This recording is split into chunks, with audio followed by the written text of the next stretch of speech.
Welcome to the Beautiful Step Podcast, where we run, stomp, tiptoe, and tango into the confusing but beautiful world of togetherness. We are your hosts, Kris and Charity. Now, let's go make our together even better.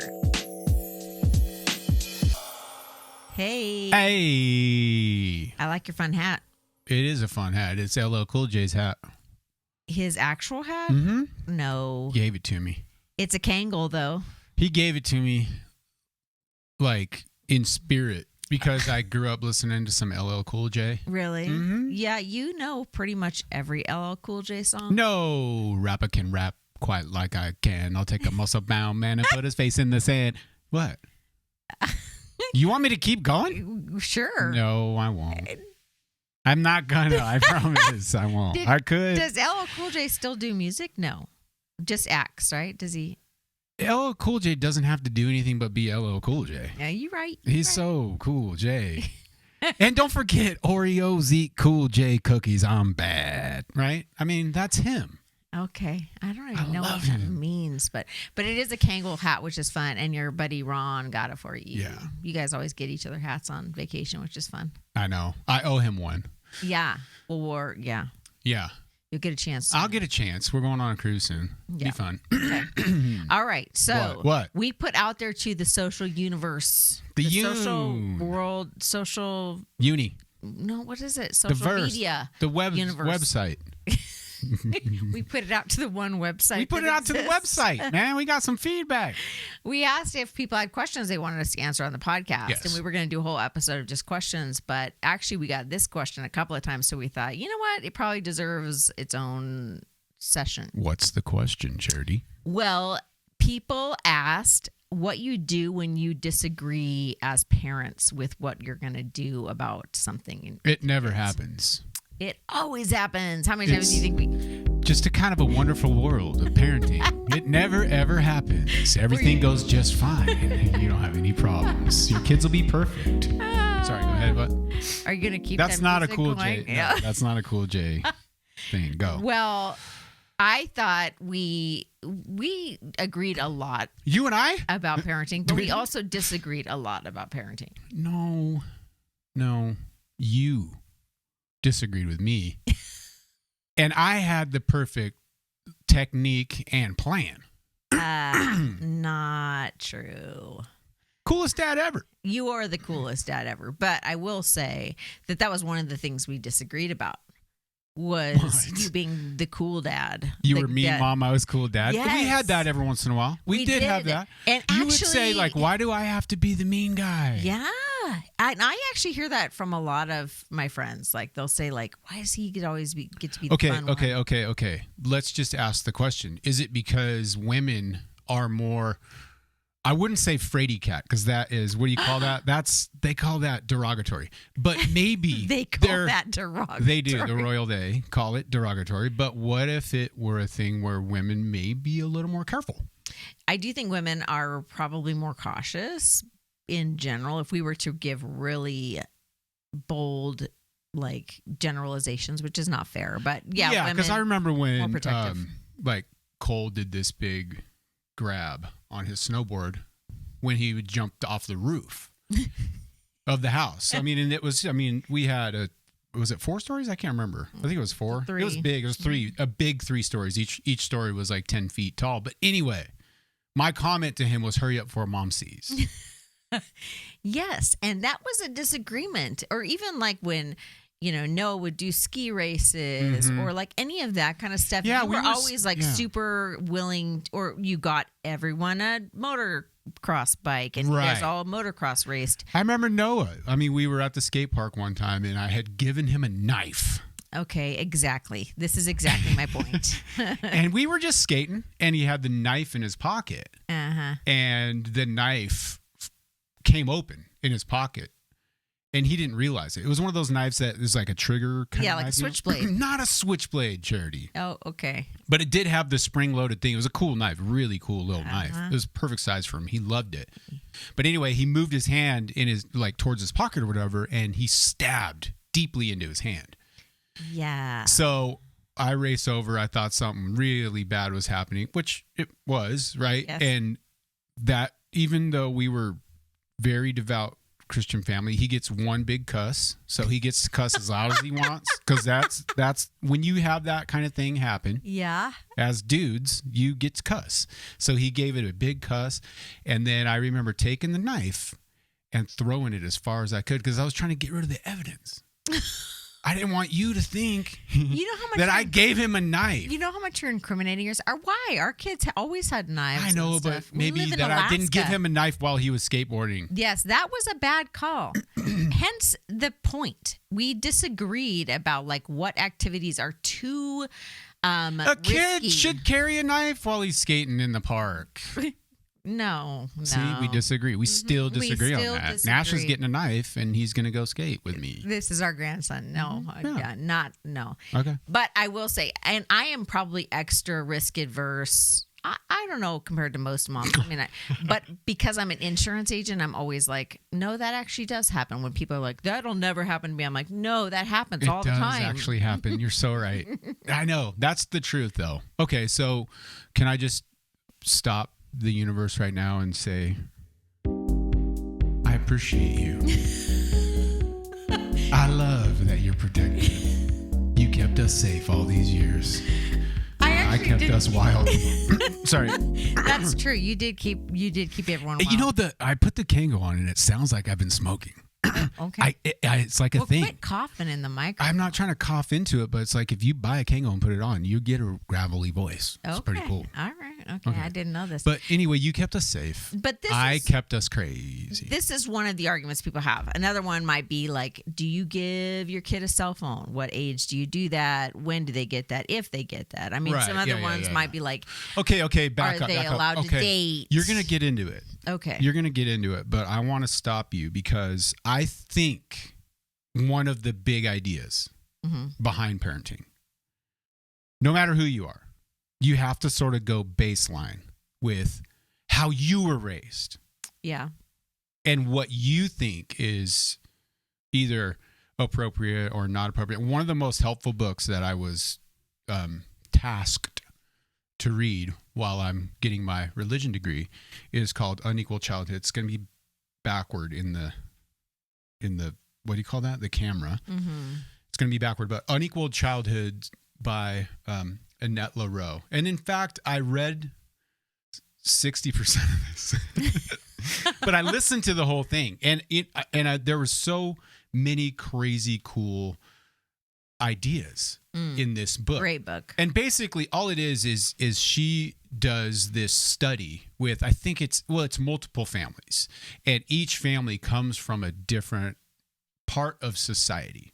So you would say like low income, you would say sort of middle class, working, blue collar, whatever, and then upper middle class, and then upper class, right? Okay. And so we're just talking about socioeconomic. We're just talking about socioeconomic categories, yes. And what she discovered is typically in a middle class to upper middle class, and sometimes even in the really high upper class. Well, I guess it's always in the upper class as well. Is she came out with this distinction between how you raise your kids, which is either there's natural growth, okay, or concerted cultivation. Ooh, tell me what those mean. So you'll have this parenting style in an upper middle class where concerted cultivation is, look, Tuesday is your piano lesson, Thursday is your soccer game. I mean, and these kids could go to the doctor and tell the doctor like what the doctor probably ought to do. You know what I mean? Like they would be like, I have a sore throat. So here's what I'm thinking. I'm thinking like maybe codeine syrup or something, I mean, but not really like that. But what they would do is they had just a really good grasp on sort of society. And the kids did? The kids did. As a result of the concerted cultivation. And the kids who went through natural growth, which I would say is probably more of my upbringing, because it was, my mom worked really hard. I was raised by a single mom, and she was a school teacher. She did well, but we weren't rich by any means. I mean, we were pretty much paycheck to paycheck. I mean, much like you. So my mom always had a very upper class like air about her, but I was raised in more of a sort of a poverty mindset, and I was raised in a very much natural growth environment. So that means I would be like, my mom would be like, okay, just make sure that you're home by this time. Right. You know, go out there with your friends, go build a jump, do whatever you're going to do. Just make sure you're back by this time. Mm-hmm. And especially as I got older, my mom was like, wait, where have you been? You know, like, I haven't seen you in a week kind of thing. And so I had all of this natural development. And so what happens in Annette LaRoe's findings is that the people who were raised in natural development settings had really good relationships. They were really, I mean, their friends and stuff like that, man, they were like deeply, deeply knit, like thick. Because they were kind of raising each other? They were or what? raising each other, see? And what happens with the concerted cultivation kids, it's not that their relationships weren't as thick, but they just weren't as thick. I mean, they just didn't matter as much as some of those relationships. Do you think and it's not only that, but there's a certain creativity and a certain confidence that comes with a lot of natural growth. Whereas there's a certain sort of expertise maybe, and there is a like a social ability and that kind of thing, and working the system that comes with concerted cultivation that I really wish I would have had more of. Because you know what I mean? It's like I'm always wondering, like, am I a success? When we were just having that conversation today. So there's positive and negatives with both parenting styles. Yeah. But guess what? I mean, I would venture to say that either you're both sort of from a natural growth environment, or maybe you're both from a concerted cultivation environment. But sometimes, like, I think we kind of you were much more concertedly cultivated. Not because we had money, but because we were part of a religious culture that was very sheltered. So but structured. That was cultivated. That was I went to private school right. so that I could receive a private education and look at you. I mean, you dominate activities. When it comes to systems, when it comes to institutions, you literally dominate. I mean, you're so successful in every way. And look at me. I'm an artist. You know, I mean, I'm wearing a Kango. It's true. But it's really interesting to see what happens when it's funny because I love autobiographies, and I read a lot of guitar player autobiographies, and they're all natural growth. Like you look at Slash. Wow. You look at Slash. Yeah. And it's like he was like doing heroin by the time he was 14 years old, but he's one of the bad example. But I know, but I'm just saying he's one of the greater guitar players and, riff writers. Not because of the heroin. Not because of the heroin, but just because of the creativity and and he was able to just kind of play wherever, whenever. His mom dated David Bowie and stuff. You know what I'm saying? So it was just like this. There's positives and negatives. Yeah. Meanwhile, he's on heroin. Yeah. Yet he's one of the most creative guitar players, of that century. Yeah. So I would just say, when you're gonna fight, you kind of have to know where you're coming from. That's a really good point. About parenting and parenting styles. Yeah. Because I would say we both were kind of like middle class. I was probably lower middle class socioeconomically, but I was raised in a much more structured, cultivated environment. Yeah. Whereas you had a lot more natural growth, but you probably had more money than we did. I think so. I mean, my mom, she did go up into secondary education and she became a principal and stuff like that. That was a little later in my life. I mean, we were started out really poor. Yeah. So but we come at it from different things. Yeah. But even just that, like, if you look at it, you were raised in a more unstructured kind of like natural growth. Take it, you learn as you go. And then I really wasn't allowed a lot of those freedoms. And so that changed the way we approach parenting. Yes. Because I was naturally an authoritarian. Yes. Yes, you were making calls, you were making judgments, you were going, and I think through your childhood, you have a really cool ability to be able to say, if you do this, this, and this is what results. Like, because you can understand systems. Whereas a person who is naturally sort of growing, they just sort of have to be shown everything. Which, we're both like, I want to be told, you want to be shown. I mean, we've talked about that over and over. Yeah. But I do think that there was this thing of like, we came at parenting different, but you didn't have a dad. I did. Right. So that added to things. Yep. Our moms were very, very different. Yes. Mine was like uber nurturing. Yours was definitely like more business, right. Kind of like more of that authoritarian kind of person. Yep.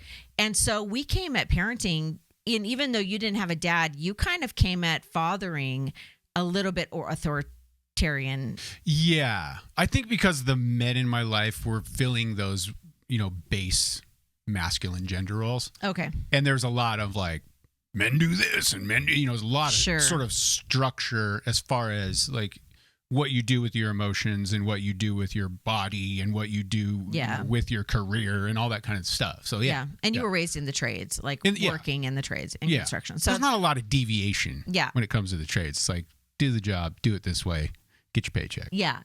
So I think the point was when people asked us this question, because it came up more than once, was like, what do we do when we're coming to the table and we need to make some parenting decisions, but we can't agree on what we're going to do? Right.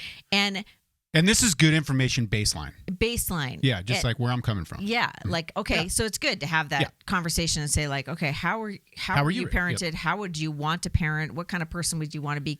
And read the book like this. I mean, you'll see the benefits and the drawbacks for both. Yeah, super helpful. But we talked about these things that people could disagree on. Right? Like, I wasn't allowed to date until I was 16. You were like, your mom was like, whatever. In fact, like that wasn't a rule. No. For you. I mean, I've already told you about the book that was on the counter that shows all the naked bodies and everything. Yeah. My mom was, she's a bit of hippie. Yeah. Yeah. And then, things like our kids, are older now. And so the cell phone thing, but even now we're watching our grandkids and our own kids decide, when are our kids going to get cell phones? And like, when is that appropriate? Right. We talked about the risk thing, chores. Oh. Like, I had tons of chores every week. Like, for instance, I had chores cleaning the house, but your mom hired a housekeeper. Of course she did. She's a single mom, and she had, the extra $90 or whatever it was every month, back then. And it was like the one thing that she wanted. It was the one splurge she did. Right. Whereas in my house, my brother and I split the chores, and that was the housekeeper. Like, kind of a thing. And I could be reading too much into this, but it seems like that sort of plays on that sense of duty. So you have this, and I think that comes with, your personality in a way, but it also comes up with your rearing, in that those things are more of a sense of duty. And it's like almost a right and wrong. Oh, yes. Whether you're cleaning the house or not. It took you a long time to ever hire a house cleaner. And even I've only had one for 6 months of our entire 28-year marriage. Know. And we probably should have done it earlier.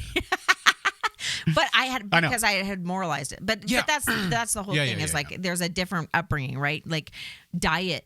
One parent might be that kid's not going to eat sugar, and the other parent's like, no, they need to be able to have fun, and I'm not going to raise the kid who's like mocked when they go to the birthday party and they can't eat the cupcake. Whatever it is, you might have these differences. Yes, yeah. Okay, keep going. Sorry. So the point is that I wish we would have actually known how to do this when we were raising our own kids. So the tools I want to share right now are things that we've learned now that our children are grown, unfortunately. Right. But, part of it. Okay. So I would like to just start any conversation with parenting about parenting. It's like, you're going to screw your kids up. Yes. All right. So let's just start there. So, and what that does to me, and I think we've said this before, is you can start with nothing really is the end of the world. Yeah. If the husband's giving the candy to the kid, or the knife to the kid to go to the skate park, it could be a lapse in judgment, but not the end of the world. Yeah. Something we should talk about. Right. Something we should clarify. You see what I'm getting at? Yes. That diffuses it. Am I right? Yes. I think that's really helpful to say kids are extremely resilient, and they can last through things. And so it isn't the end of the world for stuff to occur. But then there's also this element of it's not just that you're going to screw your kids up. I think that that's absolutely universally true. Yeah. But there's just no right or wrong. Ooh, always say in more. parenting. Say more. Like, say more. It's an experiment. It's one big giant experiment. I like it. Let's be honest. We're I all like making that. it up I as like we that. go. Okay, so let's get in the weeds a little right here because this is an important point. This is a beautifully important point. What you're saying is it's an experiment. Yes. And the reason why I think you're saying that is because dependent upon how many kids you have, you're not going to have a parenting style for all three. Oh, no. Sorry. Just if you don't have children now, get that out of your mind. What works for one is not going to work for the rest of them. Exactly. Yep. It really won't work for the rest of them. Like, okay, so I use this example all the time. Have I used this on a podcast before? I don't know. Okay, so let's just say, you take our 4 kids. You give them each $100. Mm-hmm.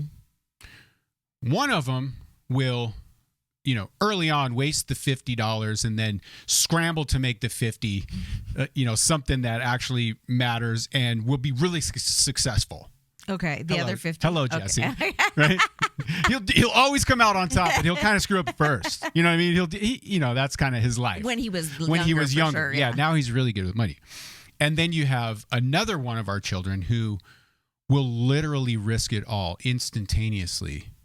And it will prosper. It will be like, woo, here we go. But it'd be real scary. Hang on. It's super scary, but watch this kind of thing, which is really wonderful. Then you have another one of our children who will be like, there is no way that you're going to get me to gamble this, but I guarantee you that it will create wealth over time. Yeah. And then we have another child who's like, okay, wait, one more time, really? Like, is money really that important? Like, and that child has always had money because they don't spend it. Exactly. Because they don't really. It doesn't really matter that much. So it's the whole thing. To one kid, it matters that, it's like the thing that you wanted, like you realize there's so much power. Mm-hmm. And then to another child, you're like, it doesn't really matter that much to me because I always kind of have it. I just don't really get crazy about it. Yeah. Well, and if you take that same example and put it in the context of parenting as far as like consequences, right, and discipline, for instance, our oldest son did really well with just like, here's the consequences, take them or leave them, like go ahead. Yep. Our second son really needed to be shown. He has a personality like yours. Like he also needed like he had to get out there and get his ass handed to him himself. He had to have control though over that, like the choices. Yes. Needed autonomy really a lot. Right.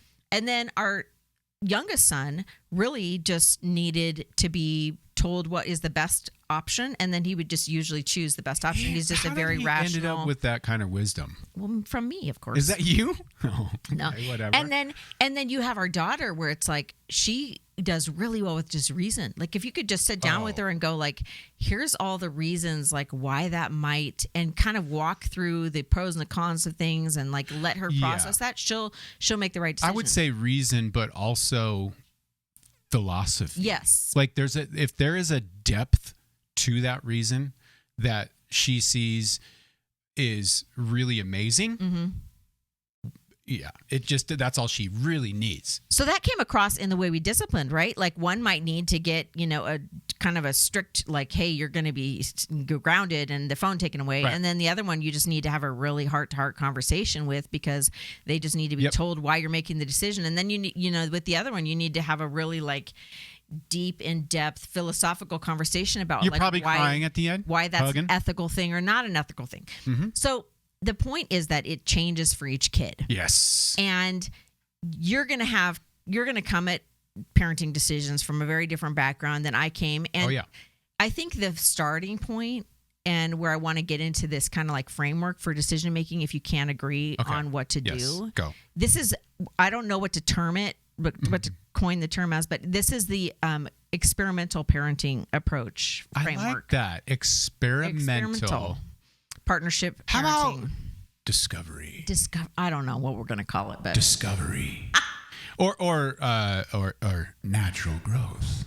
Okay, but some of those terms, I don't know what you would call it. But this is I just basically wrote down questions that you should be going through together if you're in disagreement about what to do. I mean, true disagreement. Like it, yeah. You didn't actually just talk and then come to the table and go like, okay, now we know what we're going to do as a united front. Like, you're coming to the table and you still have very different opinions about how this should be handled. Ooh. That's what this framework is for, these questions. And just think of it like a decision-making path.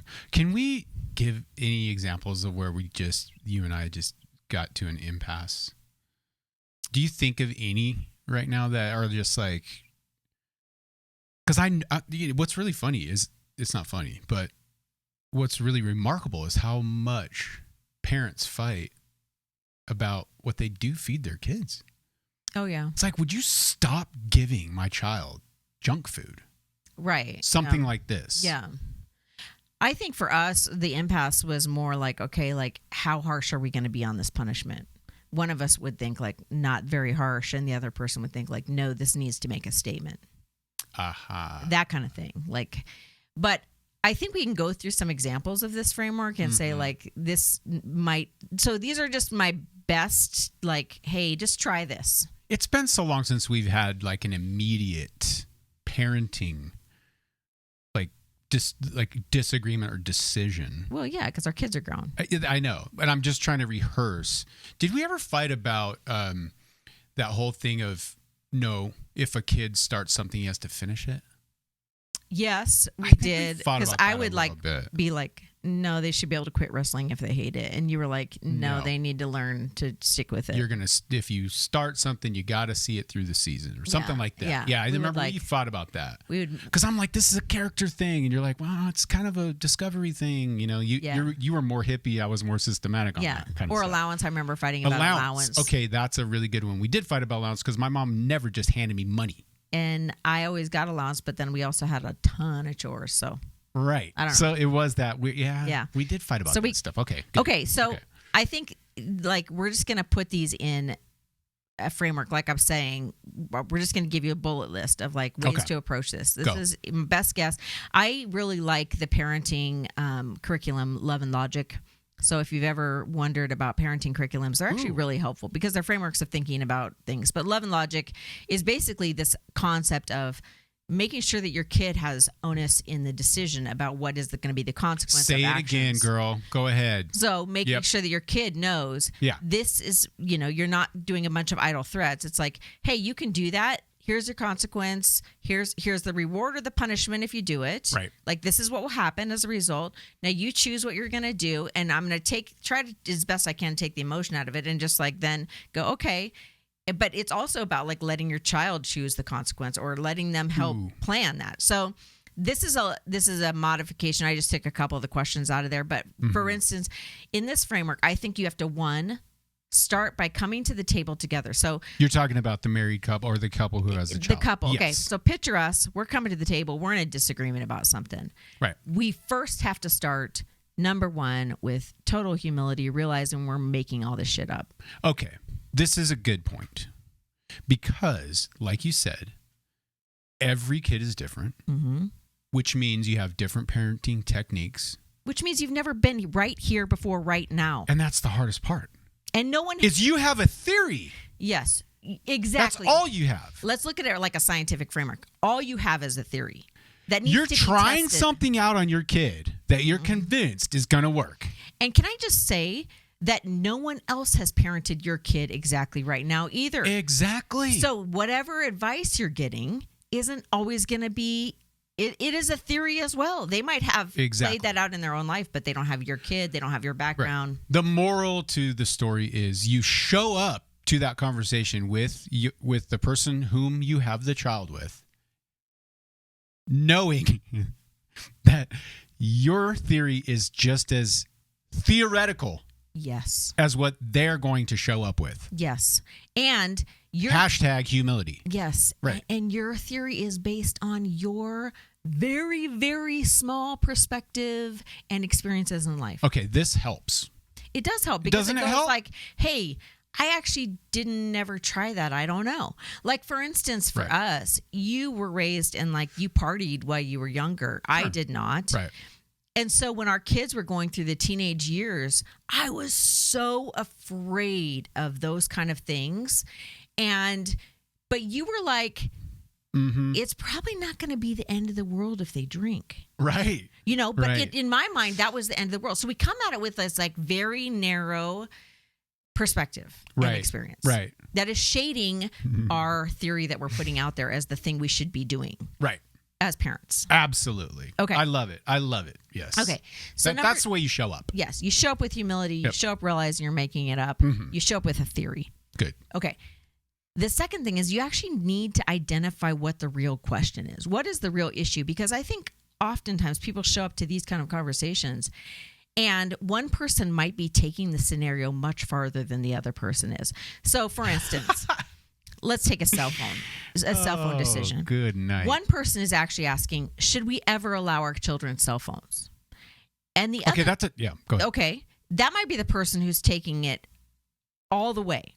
Is this ever going to be a thing on our radar? It's a huge, like, philosophical question. Right. But the other person is just thinking, what can we do to, like, make a decision about how our child can communicate with us? And should we offer them some sort of device for a certain period of time during the day? Right. So if you come to the table being, like, pro cell phone, you might be thinking, in your mind, coming to the table, I think we should give them cell phones because we'll monitor it and we'll like take it away at night and those kind of things. Yeah. But in my mind, I might be coming to the table like, if you give them a cell phone, it's all access. There's no boundaries. So my point is that you have to come to the table clearly identifying what you're actually discussing and agreeing on the parameters of what is being decided on. Or else you're just going to be spinning around in circles, like talking over each other, but you're not really deciding on the same thing. Yeah. And can I take that, I would say, either up or down a notch? Yeah. Because I know, especially in the world that I submerged myself in, many of my parenting decisions had to do with how it reflected on me. Yes. And so if you can get there, I mean, that takes a lot because you don't see it. Yep. You know what I mean? But really, if you just went golfing with the guys or whatever, and somebody in the golf cart was like, man, can you imagine Freddie gave his 10-year-old a cell phone and you guys just were about to talk about how they could have limited access during the day on a cell phone. You know what I mean? You're going to be like, yeah, man. And so you're coming to that conversation with your ego on the line. That's a good point. Like, there's so much of your own ego in parenting that you can't really sort of unpack. You can't really see. I think you're really blind to it. Yes. And that goes to that what you were saying of like, everybody's making it up. Like, right. You have that reaction to the guy in the golf cart saying that because you're like, oh, well, are we not supposed to do that? Like, exactly. I don't know. Was that a bad call to make? Yeah. I don't know. Yeah, exactly. And sometimes in the golf cart, you're able to tell the guy like, oh no, dude, a 10-year-old right now, it's one of the better things you could do for them. Sure. You know what I mean? Whatever, however you want to do it. But I'm just saying, it's a really interesting. It's really interesting what you show up with, which is why I love your comment, because it's like, wait, what are we talking about here? Exactly. What are we talking about? What are we fighting about here? What are we talking about here? What are we trying to decide again? Yes. How I look through my kid, or is it like, what's best for my child? Right. And how they respond, and then what I think is, right, wrong, or helpful. Yes. Right. This is so critical. And this point right here is where you need to bring in your child's perspective and voice if your child is able to voice their opinion. This is a wonderful thought. Right now is where before you have this conversation, you need to do something with your kid, which is to sit them down and say, okay, what exactly is the freedom you're asking for? To articulate for me what you're actually asking for. Are you wanting a cell phone for what exactly? What do you want to do with it? And then what do you think the boundaries of that cell phone use should be? Let your child weigh in on this stuff. Give them ownership. It's the whole like... We did that. Yeah. It's the whole like do nothing to us, but do it, or no, do nothing for us that it doesn't involve us, kind of philosophy, right?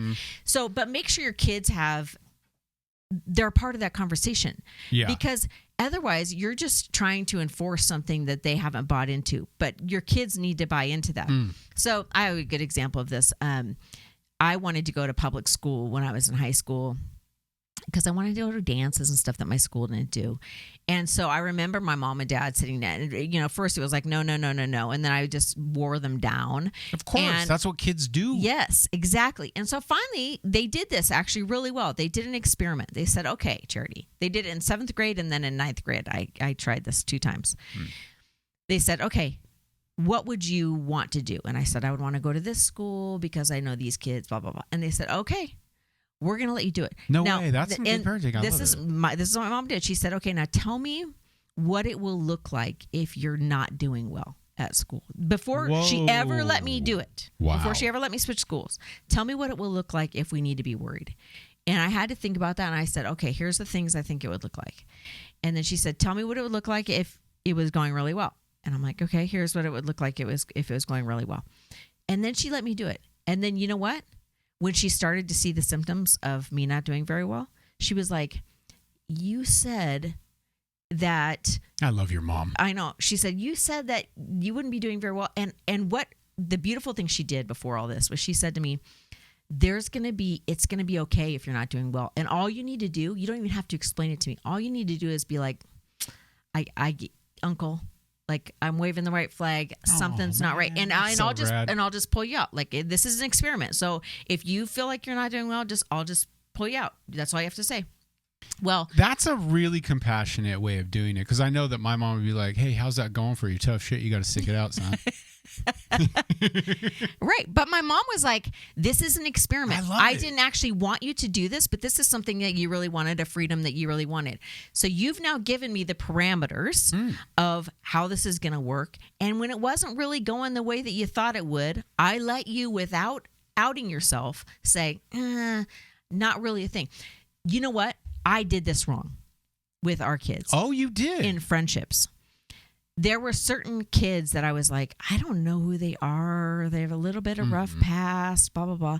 But the savior complex in me, once the kids were like, no, they're really, I want to be friends with them, and I was like, okay. And once I gave into that, like, oh yeah, go be friends with them.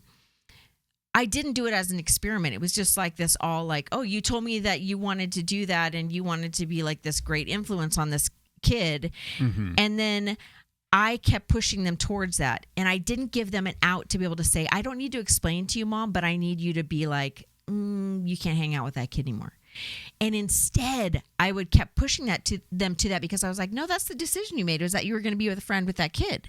Wow. And I kept pushing them into that. And honestly, they became friends with some pretty rough kids that I would have preferred that I found out later were in bad stuff. But if I would have said at the beginning what my mom had said, like, no need to explain, just tell me, like, I don't think I should hang out with them anymore, or just find a code word or something, then it would have given my kids the freedom to choose friends, but it also would have given them the freedom to come out of those friendships. Man, that's really cool. That's really insightful, because the thing I did learn, and I would impart this to all parents, is there is no such thing as a good kid in a bad environment. Sorry. Well, they're all good kids, but there's no such thing as not doing bad things in a bad environment. Okay, I take that back. I would just say if you sit in a barbershop long enough, you're going to get a haircut. Absolutely. That's kind of the idea. Yeah. Your kid is not going to be the one kid not doing everything. Sorry. Your kid is not the hero, and that's too much. It's too much. And by the way, it's okay if they fail. Yeah. It's not the end of the world if they fail. Exactly. It's not the end of the world. It isn't okay, but it's like, hey, if they screw up, we all screw up. Come on, give me a person who hasn't screwed up. Exactly. So quit treating it like it's the end of the world. I love it. Okay, so that's the third piece, is like having that empathetic discussion with your kid. Like, what are you actually asking us to consider? My parents actually used to make me create reports of things I wanted to do. Stop it. I had to do the report to go to the public school, but I also had to do a report to be able to go to dances and prove my point with scripture. But I mean, anybody could do this. Like, if you really want to do this and it's something you really want to fight for, write it down for me. I want specifics on what you want to do and give me the parameters of that thing. And then I will actually consider it. What? I think that's really helpful. That's really cool. It's a really helpful approach. I guess my special moment as a kid was anybody who needed to sleep it off could come to my place. No questions asked. Yeah, no questions asked. Like my mom would definitely, she didn't let us get away with everything, but she was definitely really, really understanding. Yeah, which is so helpful because she was a safe mom. Oh, yeah. My house was so comfortable and so safe. Everybody loved my house. Yeah. And mine was too, except that I would say it was not safe if you were not doing well. Right. Because and not that my parents were these really hardcore people that would punish me. It's just that there was so much pressure that I think it wouldn't have been safe to say, like, this is actually occurring. I think we would have gone to great lengths to hide that stuff. Yeah. So, okay. I love it. Okay. Okay. So I think that the fourth element is, okay, once you've identified, what are we actually talking about? What is our kid actually asking for? Sure. What are they actually asking for? And we're coming at it with humility. Then the fourth thing is to say, okay, what are the kids now not in the conversation? So this is the fourth thing we're going to do as a couple is go, okay, what are all the scenarios on the table and how we could respond to this? Okay, say that again. What are all the scenarios? Let's get them on the table. You could even put them on cards and be like, they have a cell phone until they go to bed at night. They have a cell phone that doesn't have YouTube access. They don't have a cell phone. You could put every scenario out and then say, okay, with those things, what are the greatest fears about each of these scenarios? And you could both weigh in. What's my fear about this? Well, one of them, if you're pro cell phone, your fear as a parent might be, I'm afraid that my kid's going to be the one kid in the class who doesn't have a cell phone and is the loser. Or I'm afraid that when my kid goes to get a job, they can't do any sort of check at all on who this kid is. It's like, wait, do you exist? You have no Facebook. You have no Instagram. Like, how do I even know you? Right. Or you could say, like, my greatest fear is that I won't be able to get a hold of my kid. I want my kid to be able to. Great point. So all the fears. And then you say, because let's be honest, when it comes to parenting, you're really operating out of like, I'm just trying to make sure I'm not screwing up as much and to cultivate. Right. But a lot of that is let's recognize our fears right away. I think the other thing then to say is, in addition to fears, I would write them out in the same card. It might be so helpful to you. Is to go, in addition to fears about this scenario, here's all of the unintended consequences that could come as a result of this. Dream up every crazy unintended Why consequence. would you do that to yourself? Charity. Because then you're prepared. You know what to look for. You're the most prepared when you're saying, like, we never did this. Here's all the ways that this could be used. I was actually just reading. Did we do that? We didn't. No, we didn't do any of this stuff. We just decided things for our kids. Fronting. You are fronting like some good parent, and I'm the bad one. I feel a little bit attacked. What? I'm totally no, I kidding. honestly wish we would have done this. I know. It's just my own guilty conscience. We were good parents. Our kids love it. But honestly, here, okay, I will. And I've said this before. The Rodney Wilde line is like, your kids are going to do just fine if they know how much you love them. Absolutely. Okay, go ahead. Okay. Unintended consequences. Yes. Listen, here's the thing. And I was just reading this book, and they were talking about the unintended. It was actually, the book was called Intended Consequences, and it's a business book. But they were saying, like, if Facebook sat down and said, okay, we're going to make sure that people can, manipulate data on this and pull people's information and all of that, was one of the unintended consequences on the table that this could be used to manipulate voting. Yeah, right. Right.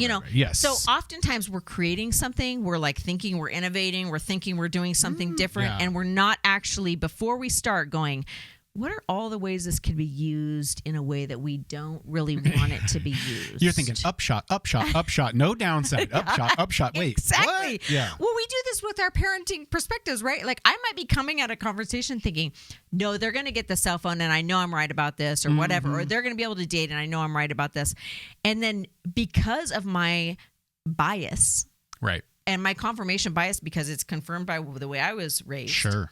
Then I'm going to go in and I'm going to be like, I'm not seeing all the unintended consequences of this. And then the other person needs to be like, don't you think that you forcing them to wait till they're 16 to date could cause this? And then the common line would be, why are you attacking me? Yeah. Right? So but you have to, so again, you were talking theories here. We're talking theories here. Yes. That's the hard part, is like, if someone starts putting their foot down, But at the same time, I would just say this, that you do have to have confidence as a parent. Yes. Oh, yes. Am I right about this, Chair? But you should have confidence after you've had these discussions. Yes. Be a united front. So have this full conversation and then go to your kid with like, this is our plan. Right. Now, we've made a decision. It's so nice to have parents around who mean what they say and do what they say. Yes. Oh, my It's goodness. so helpful for a kid. I mean, if you have a parent who is just wishy-washy and kind of going back and forth and and they threat. I've said that 100 times. I never counted to my kids. I'm not poo-pooing the idea. Yes, I am. I guess for me, I never counted. I never gave them a long time to just keep misbehaving.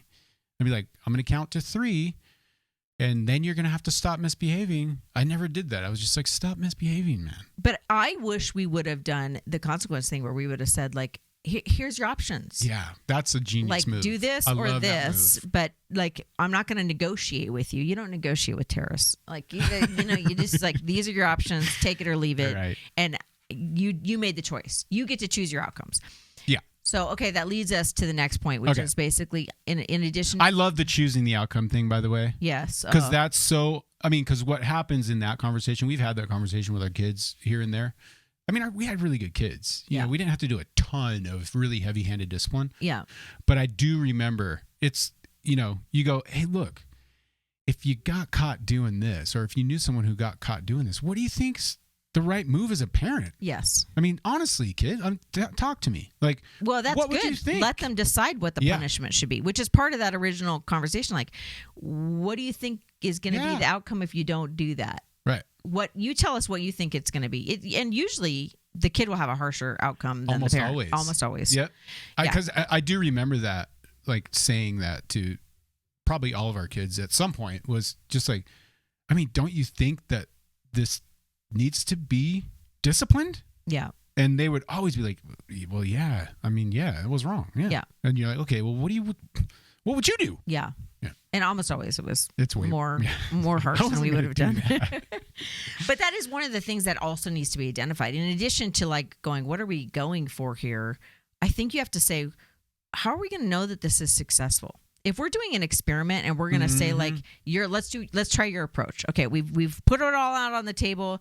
You're really gunning for this one. I'm not so sure, but we're going to do an experiment. Right. How will we know that that's working? And what are our like progress points? I like it. Like, okay, if we've said like, hey, she can date, let's check back in a couple of weeks and go like, is she dating? Is she talking to people? How's that going? I went down there at 3 a.m. and no one was in her room, including her. She was like, the window was cracked open. Wait, no, this isn't going well. Like what? Yeah. What are the kind of progress outcomes that we're looking for? Right. Do we want our kid to be more connected? Do we want them to, experience their sexuality? What are the outcomes we're actually looking for? And be honest with those. Yeah.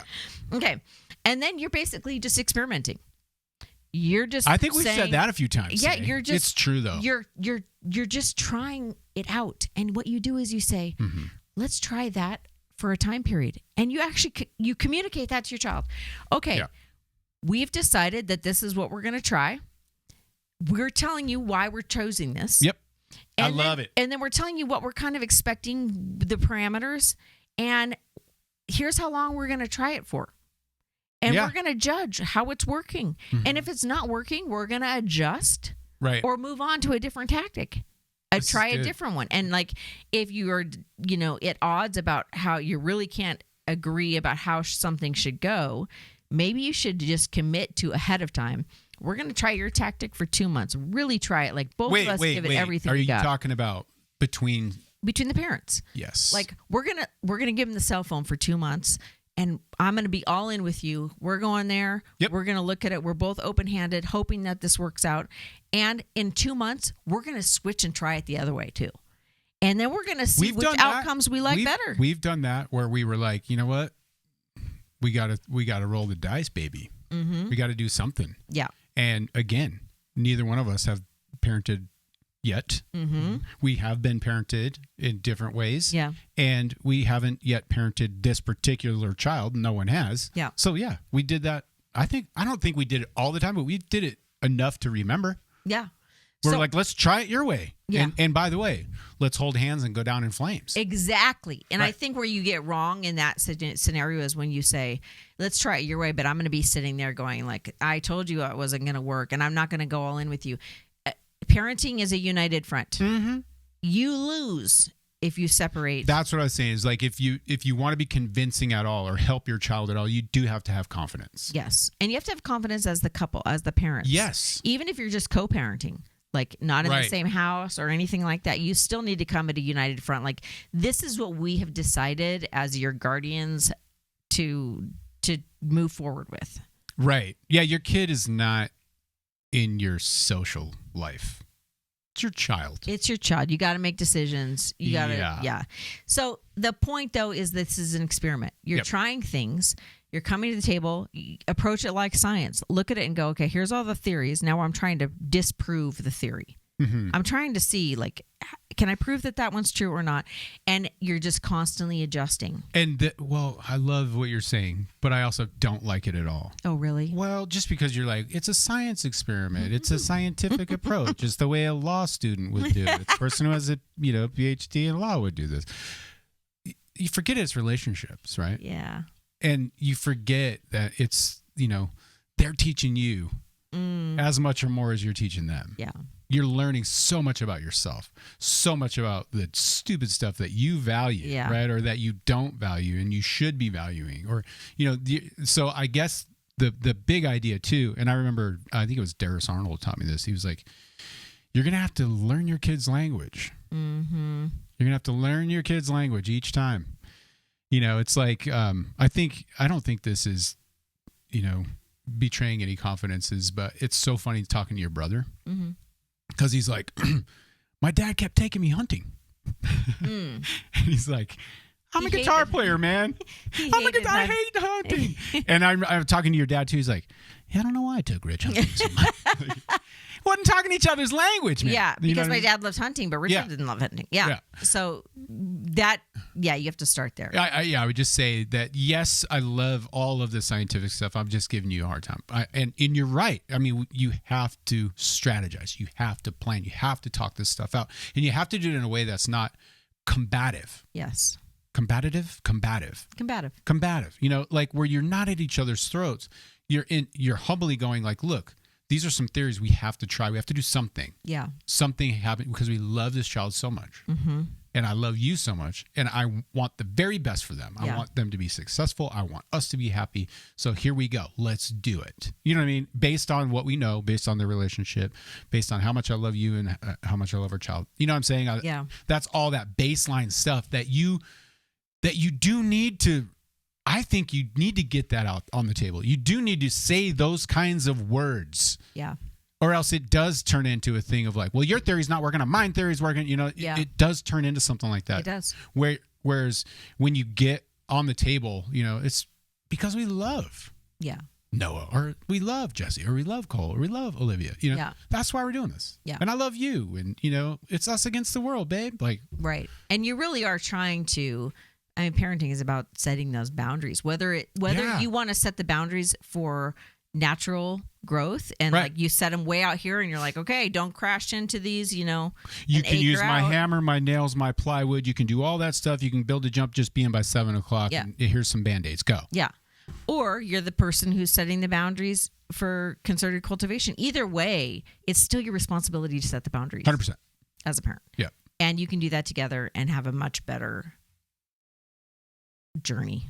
Oh, yeah. And we have so much more to say about parenting. Yeah. But hopefully that was helpful. I think it's helpful. Yeah. I love it. All right.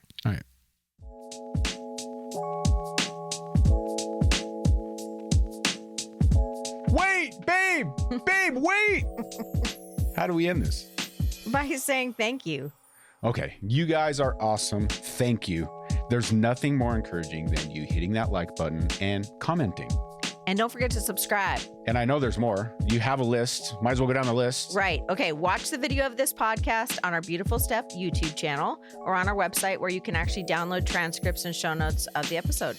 And don't forget to follow us on Facebook and Instagram. If today's episode made your together even better, tell someone. Okay, now. Right now. Today. Okay. You can take one step It's just one step. toward the beautiful relationship you want in your life. You got this.